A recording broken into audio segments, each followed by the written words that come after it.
الحمدللہ رب العالمین والصلاة والسلام علی سید الانبیاء والمرسلین اما بعد فاعوذ باللہ من الشیطان الرجیم بسم اللہ الرحمن الرحیم۔ الحمدللہ الہادی پروگرام میں حضرت موسیٰ علیہ السلام کی قوم کی نافرمانیوں کا تذکرہ چل رہا تھا، اور انشاءاللہ آج اس سلسلے کا آخری درس ہوگا، اور پھر ایک قارون کا واقعہ ہے جو قرآن میں ذکر کیا گیا۔ قارون کون تھا؟ آپ نے بڑا سنا ہوگا، جو قارون کے بڑے خزانے تھے، اس کا انٹروڈکشن کرائیں گے انشاءاللہ، اور پھر موسیٰ علیہ السلام سے جو اس کا تعلق تھا، اور پھر اس کی نافرمانی اور اس کا زمین میں دھنس جانا، یہ واقعہ انشاءاللہ ہم نیکسٹ پروگرام میں عرض کریں گے۔ اس میں ہم نے آپ کو بتایا تھا کہ حضرت موسیٰ علیہ السلام کی قوم کے جو آباء و اجداد تھے، ان کا معاملہ یہ تھا کہ ہفتے کے روز کے سلسلے میں انہوں نے اللہ تبارک و تعالیٰ کی شدید نافرمانی کی، تو اللہ تعالیٰ نے ان کو اس کے بدلے میں بندروں کی شکل میں اولاً تبدیل کیا اور اس کے بعد ہلاک کر دیا۔ لیکن ان کی اس نافرمانی کا اثر ان کی اولاد کے اندر بھی منتقل ہوا، اور ان کی اولاد اور نسلیں بھی اللہ تبارک و تعالیٰ کی ناراضگی میں گرفتار ہوئی۔ اس طرح نہیں کہ وہ نیک تھے، اس کے باوجود بڑوں کا وبال ان پر رکھا گیا، بلکہ ہوتا یہی ہے کہ جب بڑے کچھ نافرمان قسم کے ہوتے ہیں تو ان کے اثرات بچے قبول کرتے ہیں، اور پھر وہ بھی بگڑتے ہیں، اور بگڑتے ہیں تو جیسا بڑوں کے اوپر پھر عذاب نازل ہوا، ایسے ان نیچے والوں پر بھی عذاب نازل ہوا۔ لہٰذا جو ہم سورہ اعراف کی آیت نمبر 167 اور 68 آپ کو بتا رہے تھے، اس میں اللہ تعالیٰ نے یہ بیان فرمایا کہ اللہ تعالیٰ نے ان یہود پر، جو انہی کی پہلے والوں کی اولاد میں سے تھے، ان پر قیامت تک کے لیے ایسے لوگوں کو مسلط کر دیا جو ان کو شدید عذاب میں مبتلا کرتے رہیں گے۔ اور اسی طریقے سے اللہ تبارک و تعالیٰ نے ان کو پھر بانٹ دیا مختلف گروپس میں، اور ان میں بعض پھر نیک بھی ہوئے اور گناہگار بھی ہوئے، گناہگار ہلاک ہوئے اور نیک اللہ تعالیٰ کی بارگاہ میں سرخرو ہوئے۔ اب اس کے بعد حتیٰ کہ موسیٰ علیہ السلام کا زمانہ آ گیا، نسل در نسل لوگ آتے رہے، اور حتیٰ کہ پھر آپ کی نسل میں پیدا ہوئے۔ ان کے بارے میں اللہ تعالیٰ ارشاد فرما رہا ہے فَخَلَفَ مِن بَعْدِهِمْ خَلْفٌ، تو ان کے بعد کچھ دوسرے لوگ ان کے بعد میں آنے والے خلیفہ ہوئے، یعنی ان کے نائب بنے۔ ورثوا الکتابہ، وہ وارث بنائے گئے تھے کتاب کے، یعنی توریت شریف کے ان کو وارث بنایا گیا، یعنی ان کو توریت شریف عطا کی گئی۔ یأخذون عرض ھذا الادنی، وہ لیتے تھے اس دنیا کا، ادنا دنیا کا، خسیس اور حقیر دنیا کا مال و متاع، اور وہ مال و متاع لیتے ہوئے یہ نہیں کہ صرف مال کمانا کوئی بری چیز ہے، بلکہ اس کو ناجائز طریقے سے وہ حاصل کرنے کی کوشش کرتے تھے اللہ کی نافرمانی کے ذریعے۔ وَيَقُولُونَ، اور پھر وہ یہ کہتے تھے سَيُغْفَرُ لَنَا، ان قریب بخشش کر دی جائے گی ہمارے لیے۔ وَإِن يَأْتِهِمْ عَرَضٌ مِثْلُهُ، اور اگر پھر ان کے پاس اور زیادہ اس طرح دنیاوی مال آ جاتا تھا، يَأْخُذُوهُ، تو وہ اس کو لے لیا کرتے تھے۔ أَلَمْ يُؤْخَذْ عَلَيْهِمْ مِيثَاقُ الْكِتَابِ، اور کیا ان سے کتاب کا یہ پختہ وعدہ نہیں لیا گیا تھا کہ اللہ یقولو، کہ وہ اللہ تبارک و تعالیٰ پر نہیں کہیں، اللہ یقول علی اللہ، کہ وہ نہیں بولیں گے اللہ تعالیٰ پر الا الحق، مگر حق کو۔ کہنے کا مطلب اللہ تبارک و تعالیٰ کا یہ ہے کہ توریت میں انہیں حکم دیا گیا تھا کہ اگر تم کسی گناہ پر توبہ کرو گے تو وہ توبہ اس وقت مقبول ہوگی جب تم بار بار اس گناہ کو نہیں کرو گے، جس کو گناہ پر اصرار کہنا کہتے ہیں۔ اور یہ حکم ہماری شریعت میں بھی موجود ہے۔ نبی کریم صلی اللہ علیہ وسلم نے ارشاد فرمایا کہ جو گناہ توبہ کرنے کے باوجود گناہ کرنا نہ چھوڑے، گناہ کا سلسلہ نہ چھوڑے، تو وہ اپنے رب سے مذاق کرنے والا ہے، ٹھٹا کرنے والا ہے۔ تو اس سے یہ معلوم ہوا کہ انسان جب گناہ سے توبہ کرتا ہے تو اس توبہ کا ایک تقاضا یہ ہے کہ اس کے بعد پھر دوبارہ وہ گناہ نہ کرے۔ لیکن انہوں نے کیا کیا کہ انہوں نے ایک تو گناہ کیا، دنیا کا خسیس مال ناجائز طریقے سے حاصل کیا، اور پھر یہ کہتے تھے کہ انشاءاللہ اللہ تعالی ہماری بخشش فرما دے گا، تو یعنی ہم نے توبہ کر چکے ہیں، بخشش فرما دے گا۔ لیکن معاملہ کیا ہوتا ہے کہ پھر اگر دوبارہ ان کو مال ملتا فوراً اس کو بھی لے لیتے۔ یہی اللہ تعالیٰ بیان فرمانا چاہتا ہے، اللہ تعالیٰ کا قصد و ارادہ یہی ہے کہ ان کی اس توبہ کا کوئی فائدہ نہیں، کہ جب بھی یہ پہلے جب ان کے پاس مال آتا ہے تو اللہ تعالیٰ کو بھول جاتے ہیں، مال چھنتا ہے تو توبہ کر لیتے ہیں اور ارادہ کرتے ہیں کہ اب ایسا نہیں ہوگا، اور پھر حسن ظن قائم رکھتے ہیں کہ اللہ تعالیٰ ہماری بخشش فرما دے گا۔ لیکن جیسے ہی حالات بدلتے ہیں، پھر ان کو مال وغیرہ نظر آتا ہے، پھر دوبارہ اس کو اخذ کر لیتے ہیں، اور اللہ تعالیٰ پر وہ بات کہتے ہیں کہ ان کو چاہیے یہ تھا کہ اللہ تعالیٰ پر وہ بات نہ کہیں کہ جو ناحق ہے صرف حق بات ہی منسوب کریں۔ تو یہ جو یہ کہتے تھے کہ انشاءاللہ ہماری بخشش و مغفرت کر دی جائے گی، تو یقینی سی بات ہے کہ اللہ تعالیٰ کی طرف یہ منسوب کر رہے ہیں کہ گویا کہ اللہ کا وعدہ ہے کہ ہماری بخشش و مغفرت فرما دے گا جب ہم توبہ کر لیں گے۔ تو یہ اللہ تعالیٰ بیان فرما رہا ہے کہ اللہ تعالیٰ پر صرف حق بات کے علاوہ کوئی بات منسوب نہ کرو۔ حق یہ ہے کہ اللہ تعالیٰ نے توریت شریف میں واضح طور پہ بیان فرما دیا تھا کہ اگر تم گناہ پر اصرار کرتے رہے تو پھر اللہ تعالیٰ تمہاری بخشش و مغفرت نہیں فرمائے گا، اور وہ تم کر رہے ہو۔ تو پھر یہ کیوں کہہ رہے ہو کہ اللہ تبارک و تعالیٰ ہماری ضرور بخشش و مغفرت فرما دے گا کیونکہ ہم نے توبہ کر لی ہے؟ وہ اس لیے نہیں فرمائے گا کہ اس نے پہلے یہ منع کر دیا ہے کہ اصرار کے ساتھ توبہ قبول نہیں کی جائے گی۔ اس کے بعد اللہ تعالیٰ نے فرمایا کہ وَدَرَسُوا مَا فِيهِ، اور وہ پڑھتے جو اس توریت میں ہے، وَالدَّارُ الْآخِرَةُ خَيْرٌ لِّلَّذِينَ يَتَّقُونَ، اور آخرت کا گھر زیادہ بہتر ہے ان لوگوں کے لیے جو پرہیزگار ہیں، نیک ہیں، تقوی اختیار کرتے ہیں یا بچتے ہیں حرام وغیرہ سے۔ افلا تعقلون، تو کیا پس یہ عقل نہیں رکھتے ہیں؟ تو اس سے ذرا تھوڑا سا غور فرمائیے کہ ہمارے ساتھ بھی ایسا بسا اوقات ہوتا ہے کہ ہم گناہوں سے توبہ ضرور کرتے ہیں لیکن حقیقتاً گناہ چھوڑنے کا ارادہ نہیں ہوتا۔ ہم زبان سے الفاظ ادا کر رہے ہوتے ہیں، ہمارا قلب اور ہمارا باطن ہمارا ساتھ نہیں دے رہا ہوتا۔ زبان سے کھوکھلے سے الفاظ نکالتے ہیں اور خود ہمیں یقین ہوتا ہے،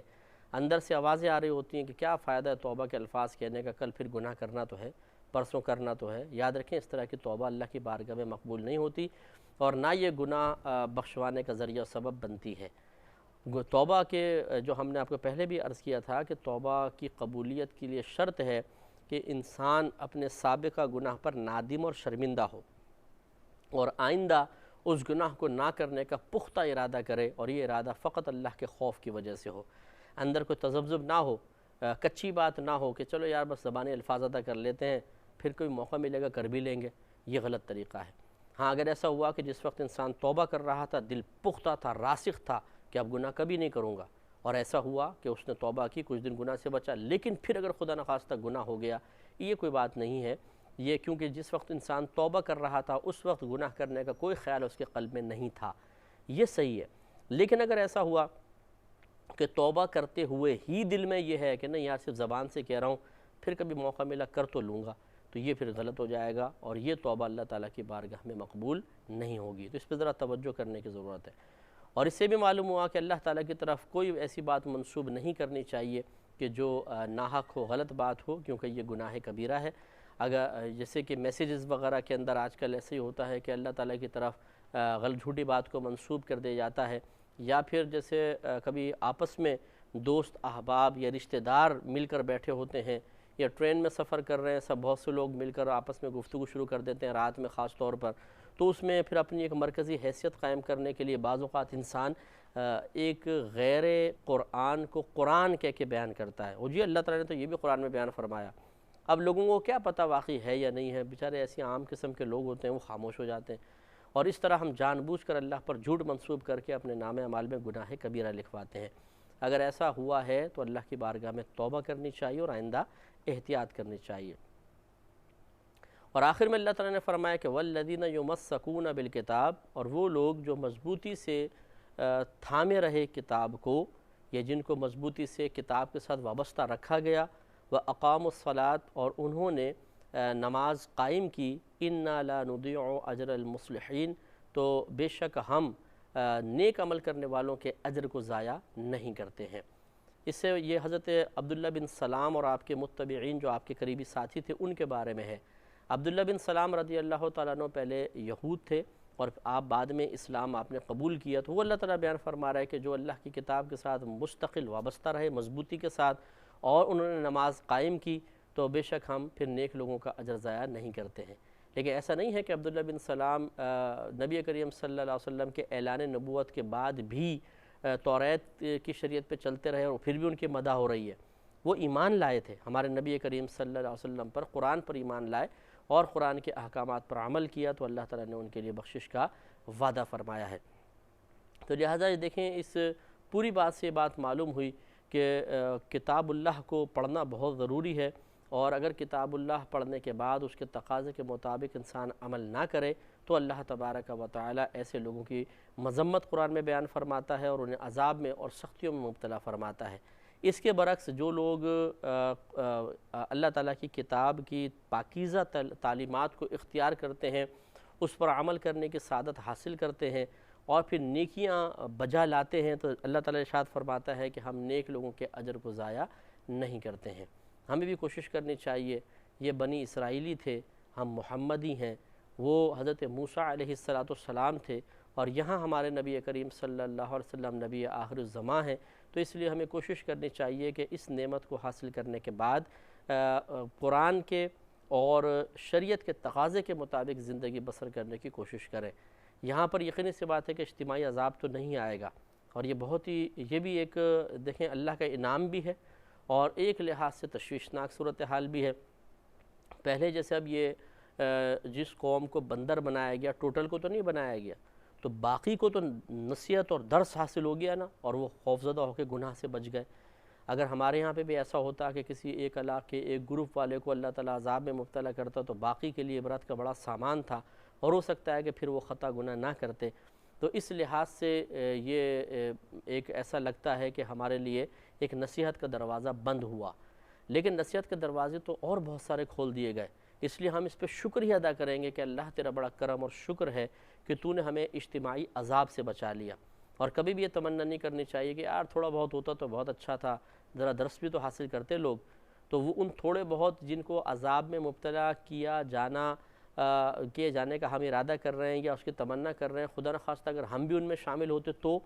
اس لیے اس قسم کی تمنا نہیں کرنی چاہیے۔ اللہ کا شکر ادا کرنا چاہیے کہ اللہ تیرا بڑا کرم ہے کہ تو نے ہمیں سرکار کی امت میں پیدا فرمایا تو عذاب سے بے خوف کر دیا۔ آخرت کے اندر ٹھیک ہے، لیکن دنیا میں اجتماعی عذاب کبھی بھی نہیں آئے گا۔ دوسری بات یہ ہے کہ ہمیں بھی کوشش کرنی چاہیے کہ قرآن عظیم کو پڑھیں۔ جیسے کہ ان لوگوں کی مذمت بیان ہوئی کہ ان کو کتاب کا وارث بنایا گیا، لیکن انہوں نے توریت کی تعلیم پر عمل نہیں کیا کہ توریت میں واضح لکھا تھا کہ اگر تم گناہوں پر اصرار کرو گے اور پھر اللہ تعالیٰ کی بارگاہ میں توبہ کرو گے تو تمہاری بخشش و مغفرت نہیں ہوگی، لیکن انہوں نے توریت کے اس پیغام کو فراموش کر دیا تو پھر عذاب میں مبتلا ہوئے۔ ہمیں بھی کوشش کرنی چاہیے کہ ہم قرآن سب سے عظیم کتاب کو حاصل کرنے والے خوش قسمت لوگ ہیں، تو ہم اس کی تعلیمات کو پڑھیں اور سمجھیں، فہم قرآن اپنا بڑھائیں اور پھر اس کے تقاضے کے مطابق عمل کرنے کی کوشش کریں۔ الحمدللہ ہمارا یہ پروگرام بھی فہم قرآن کے سلسلے میں ایک اچھا پروگرام ہے کہ اس سے قرآن کا صحیح فہم حاصل ہوتا ہے، معرفت حاصل ہوتی ہے، شعور حاصل ہوتا ہے اور انسان بہت کچھ سیکھنے میں کامیاب ہو جاتا ہے۔ تو اسی طریقے سے ہمیں صرف پروگرامز پر ہی اکتفا نہیں کرنا چاہیے، یہ بھی بہت بڑی نعمت ہے، لیکن کوشش کریں کہ اپنے گھر میں ہمارے بعض بھائی اور بہن یہ منصوبہ بناتے ہیں کہ انشاءاللہ پچھلی دفعہ 3 قرآن ختم کیے تھے، اس دفعہ 5 قرآن ختم کرنا ہے، کوئی 10 قرآن، کوئی 20 قرآن کا ارادہ رکھتا ہے۔ آپ ایسا نہ کریں۔ ہمارا مشورہ یہ ہے کہ آپ ایک ہی قرآن چاہے ختم کریں، لیکن اس طرح کریں کہ اس کو ساتھ ترجمہ بھی پڑھیں اور تفسیر بھی پڑھیں، اور میرے خیال میں پھر پورے مہینے میں ختم نہیں ہو سکتا، کیونکہ ایک پارہ روزانہ ترجمہ تفسیر کے ساتھ پڑھنا تھوڑا سا دشوار ہے۔ تو کم از کم 15 سپارے، کم از کم 10 سپارے تو ہم کر سکتے ہیں۔ 9 کا حساب کر لیں، 10 دن میں 3، تو 30 دن کے اندر 9 سپارے۔ اگر 9 سپارے بھی ہم ترجمہ اور تفسیر کے ساتھ پڑھ لیں گے تو یقیناً اتنی معلومات ہوں گی کہ جو شاید ہماری سابقہ زندگی کی معلومات سے بھی زیادہ ہوں۔ اس کا میں مبالغہ نہیں کر رہا ہوں، میں آپ کو حقیقت عرض کر رہا ہوں کہ جو عوام الناس میں سے اگر کوئی اس کے عملی صورت اختیار کر کے دیکھے گا تو انشاءاللہ ہماری بات کی تصدیق ہوگی کہ قرآن سے اور تفسیر سے بہت کچھ سیکھنے کا موقع ملتا ہے، اور ایسی چیزیں معلوم ہوتی ہیں جس کے بارے میں انسان نے پہلے وہم و گمان بھی نہیں کیا ہوتا۔ اور کوشش کریں کہ ویسے تو آپ چاہے شروع سے چلیں، 15ویں سپارے سے آگے سے سٹارٹ لیں، آگے کے کوئی 9 سپاروں کا انتخاب کر لیں، کیونکہ وہ عموماً مضامین ہماری نگاہوں سے اوجھل رہتے ہیں، شروع کے تو ہم اکثر پڑھتے رہتے ہیں۔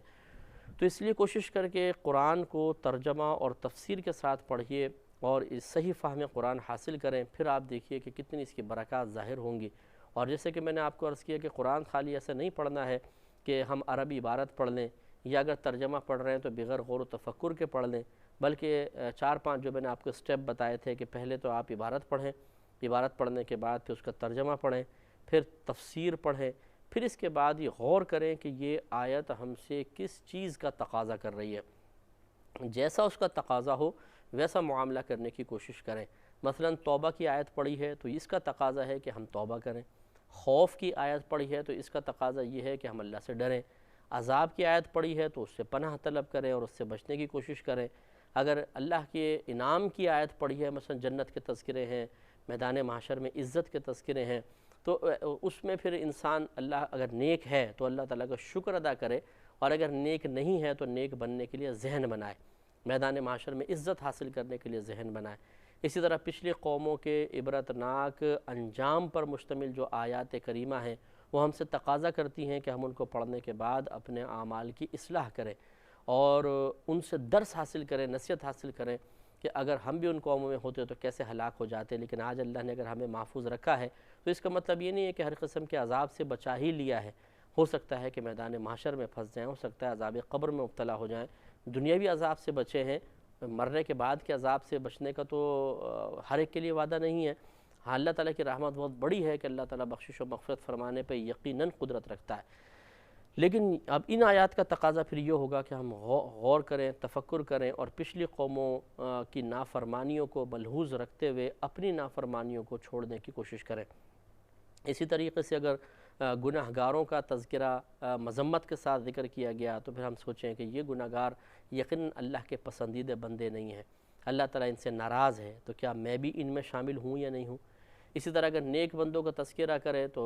یقینی سی بات ہے کہ اللہ تعالیٰ کے وہ پسندیدہ بندے ہیں، تو اس قسم کی آیات کا تقاضا یہ ہے کہ ہم یہ غور کریں کہ کیا میرے اعمال و افعال ایسے ہیں کہ میں اللہ تعالیٰ کا اس طرح پیارا بندہ بن جاؤں۔ تو یوں ہر آیت ایک محاسبے کی دعوت دیتی ہے، ہر آیت کا اپنا ایک تقاضا ہوتا ہے، اور ہم کبھی بھی اس طریقے سے قرآن نہیں پڑھتے ہیں۔ ہم تو صرف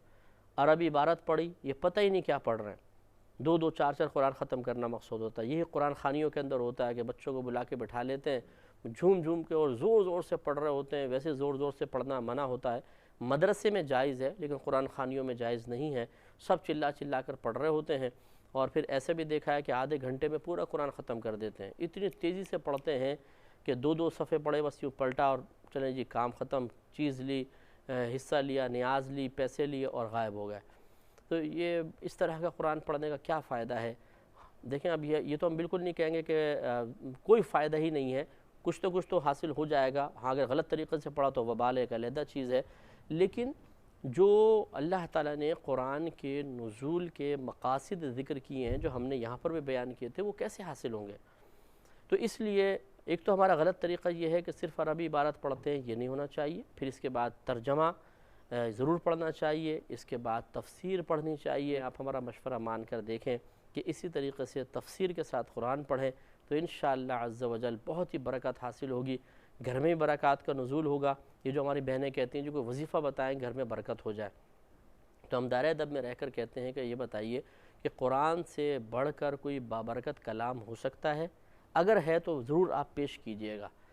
اگر آپ اقرار کرتے ہیں کہ نہیں واقعی اللہ تعالیٰ کے کلام سے بڑھ کر کوئی بابرکت نہیں ہو سکتا، تو پھر آپ برکت ڈھونڈنے کہاں بھاگ رہے ہیں، کہاں جا رہے ہیں، کیوں جاتے ہیں آپ فلاں کے پاس فلاں کے پاس فلاں کے پاس، یہ ہمیں کوئی وظیفہ دیں، ہمیں کوئی ایسی چیز دے دے کہ جس سے ہمارا کام حل ہو جائے۔ قرآن موجود ہے، آپ قرآن پڑھیں لیکن ترجمہ و تفسیر کے ساتھ، اور اس کی ہر آیت پر اپنا ایک محاسبہ ہونا چاہیے، اور پھر اس کے بعد نیکسٹ سٹیپ ہے عمل۔ عمل میں کوتاہی ہرگز نہیں ہونی چاہیے، اور یہ عمل ایک وقتی جوش کا نتیجہ نہ ہو، صرف ایک شوق کا نتیجہ نہ ہو، ایک وقتی طور پہ سوچ اور فکر اس کے پیچھے کار فرما نہ ہو، بلکہ بہت سنجیدگی اور متانت کے ساتھ، استقامت کے ساتھ عمل کو اختیار کریں۔ تو انشاءاللہ آپ یہ دیکھیے کہ نہ صرف خود ہماری ذات سنور جائے گی بلکہ دوسرے بھی اس سے فائدہ حاصل کریں گے۔ انشاءاللہ نیکسٹ پروگرام میں قارون کا واقعہ ذکر کیا جائے گا، ضرور ملاحظہ فرمائیے گا۔ اب اجازت چاہیں گے۔